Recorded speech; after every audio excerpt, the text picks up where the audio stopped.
So you might be in a situation where your iPhone is just not showing up notification on its lock screen now. But make sure that you watch this until the very end so that you don't make any mistakes in this process.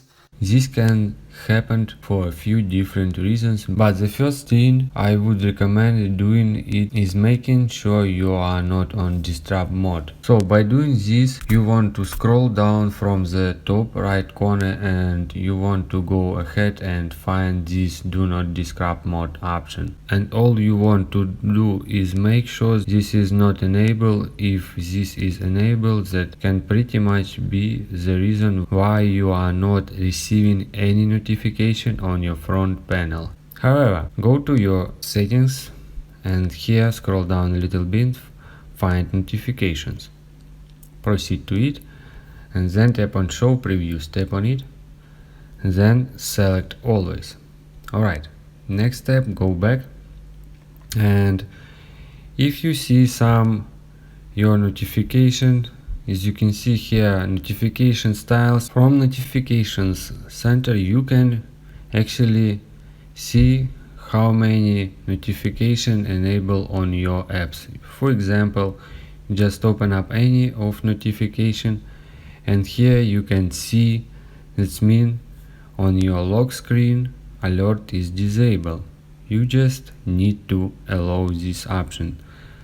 Just tap on lock screen and mark this option. That means you will allow for this specific app, but make sure you enable lock screen. Alright, next what you can do, again open any of your apps. As you can see on Binance app I had disabled all notification. Just open up any your apps and you should allow notifications. Swipe the slider to the right side. Make sure that you allowed notifications and also you enable lock screen. And the last solution what you can do, just go to your main settings, scroll down and find general. Tap on general, proceed to software update.